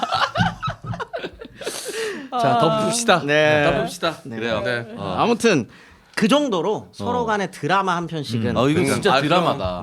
진짜 저희가 드라마다. 그 재원 쌤이 약간 그 처음에 가볍게 얘기하셔가지고 우리도 이제 농담으로 보탠 건데 진짜 눈물 없이 얘기할 수 없는 가진 사연들이 다 있으시더라고요. 지난해 고구마 말랭이로 겨울 간식을 제압했던 더 착한 농장에서 새로운 건강 간식을 출시했습니다. 해썹 인증을 받은 시설에서 강원도 친환경 옥수수로 만든 조정치 팝콘, 방부제 및 화학 첨가물 대신 무농약 팝콘 옥수수, 유기농 코코넛 오일, 유기농 황설탕, 안데스 솔트 등 건강한 재료에 건강한 마음을 담아 아이들을 위한 간식으로 너무 좋은 오리지널 조정치 팝콘. 검색창에 조정치 팝콘을 검색하고 조정치 고구마 스마트 스토어에서 주문을 해보세요. 조정치 팝콘 70g 5봉지 출시 가격 25,000원인데 M장기의 광고 할인가 2만 원에 택배비까지 무료입니다. 게다가 배송 메시지에 M장 기획에서 듣고 주문이라고 작성하면 조정치 팝콘 70g 한 봉지를 더 보내주는 5+1 특별 이벤트 혜택도 진행하고 있는데요. 기존의 5봉 주문보다 많은 양을 주문해 주시는 분들이 되게 많아서 별도로 대용량 이벤트까지 진행을 합니다. 조정치 팝콘 70g을 15봉지 주문하시면 3봉지를 더해서 18봉지에 55,000원이고요. 택배비 무료에다가 추가 사은품으로 고소하고 달콤한 조정치 고구마 스프레드 잼 235g짜리를 한 개를 추가 증정으로 서비스 보내드립니다. 자 일부 구매해 주시는 분들이 문의란이나 톡톡으로 따로 남겨주시는데 최대한 확인해서 보내드리려고 하지만 간혹 실수가 있다라고 하니까요. 꼭 배송 메시지에 남겨달라고 하시네요. 이게 주문해 놓고 나서 나중에 톡톡으로 보내시나 보다. 네네네. M장기획에서 주문했어요. M장기획이라고 주문하실 때 꼭 배송 메시지에 남겨주셔야 여기에 착오 없이 전달이 되니까요. 꼭 써주시기를 바라겠습니다. 네. 구매하실 때 네. 써주셔야 돼요. 자, 이거 정말 맛있습니다. 그 팝콘 특유의 그 뒷맛, 부담스러운 뒷맛이 없고요. 네. 깔끔합니다. 소화도 잘 되고요. 네. 그리고 그 다른 방송 이제 잡설연연의 김익근 쇼호스트가 얘기했는데 양념이 골고루 발려져 있습니다. 아. 굉장히 중요합니다. 아. 몇 개는 이제 맹타인 경우도 있고 네. 영화에서 먹다 보면은 편차가 좀 있는 경우가 많은데 조정치 팝콘 같은 경우는 그런 거 없이 골고루 다 일정한 맛을 내기 때문에 네. 예, 씹어서 드시기 너무 좋습니다. 맞아요. 골고루 안 돼 있으면 그거 골라 먹게 되거든요. 아, 네. 그럼요. 네, 그럴 일이 없다. 밑으로 공략합니다. 무거울수록 밑으로 내려간다는 이 원리를 이용해서 밑에 깔려 있을 것이다라는 생각이 좀 이렇게 흔들어서 밑을 뒤에서 공략합니다. 올리는 거죠. 어. 자 여러분 자, 조정치 팝콘 이 단점이 있다면 약간 물리지가 않거든요. 네. 계속 먹어요. 아. 계속 먹는다는 게 유일한 단점입니다. 너무 맛있어요. 그럼 팝콘 먹고 주식으로 이제 곤약라면 먹으면 밸런스가 깔끔하지. 맞다. 네. 좋네요. 자 여러분 조정치 팝콘 많은 이용 부탁드릴게요. K푸드 화이버 슬림을 만들고 있는 회사는 35년 동안 똥을 연구하여 왔고 차전자피 식이섬유 부분에서 국내 생산량 2년 연속 1등 기업입니다. 작년 똥기사몰의 매출의 68.6%인 3분의 2 이상이 재구매 고객이고요. 2만여 건이 넘는 구매 후기에서 똥에 대한 진정성 확인하실 수 있다고 합니다. 현재 역대급인 10/10 이벤트 진행 중입니다. 10% 증량된 제품을 10% 할인된 가격으로 10일 동안만 진행하는 이벤트입니다. 기간은 6월 29일부터 다음 주 토요일인 8일까지입니다. M장 구독자들은 신규 회원 가입과 쾌변엔 화이버 슬림 남겨주시면 10/10 행사 기간에는 최대 15% 할인과 9,900원 상당의 제품까지 더 받아보실 수 있습니다. 자세한 내용은 똥기사몰 이벤트 코너에서 확인이 가능합니다. 더 부드럽게 더 깔끔하게 해피엔딩을 위한 행복한 마무리는 똥 싸다 기절한 몰인 똥기사몰 검색해 주시기 바랍니다. 자, 요 K푸드 화이버 슬림 똥기사몰 들어가셔서 구입하시면 되는데요. 네. 요게 진짜 다 비워줍니다. 아, 많은 분들이 좀 가볍게 생각하시고 에이 뭐 효과가 얼마나 크게 싸고 드셨다가 깜짝 놀라셨다는 후기를 제가 많이 접했습니다. 네. 저도 이거 이동형 TV 가서 하나 주셔가지고 와. 먹어봤는데 되게 좋더라고요. 네. 뭐 어떻게 좋았습니까? 시원하게 잘 나옵니다. 시원하게 잘 나옵니다. 마지막까지 다 비워주십니다. 네. 아, 똥 중요하거든요. 그럼요. 아 제일 아이고. 중요합니다 진짜. 네. 진짜 제일 중요한. 출근도 안 하시잖아요. 네. 네. 안 한다기보다 억지로라도 아침에 빼고 출근은 하죠. 네. 네. 자 여러분 기억하실 게 물을 많이 드셔야 됩니다. 차전자피가 원리가 뭐냐면 물을 흡수해가지고 이제 부피를 넓혀서 안에 있는 걸 다 끌고 나오는 거기 때문에 자 일단 물을 많이 드셔야 된다는 점 꼭 기억해 주시고요. 똥기사몰 K푸드 화이버 슬림 기억해 주세요. 그렇게 해서 아무튼 전쟁은 시작이 됐습니다. 전면전으로 전쟁이 시작이 됐는데 네. 전쟁 이야기는 전쟁부터 휴전 그리고 그 이후에 또 양 국가가 전쟁 뒤처리를 하는 과정에서 만들어졌었던 지금 우리가 알고 있는 어떤 극단적인 체제 경쟁은 또 따로 이야기를 해야 될 것 같아서 네. 일단 전쟁의 시작 발발 이전. 네. 전쟁 시작까지만 오늘 다루는 걸로 하고요. 네. 이 정도에서 마무리하는 걸로 하겠습니다. 알겠습니다.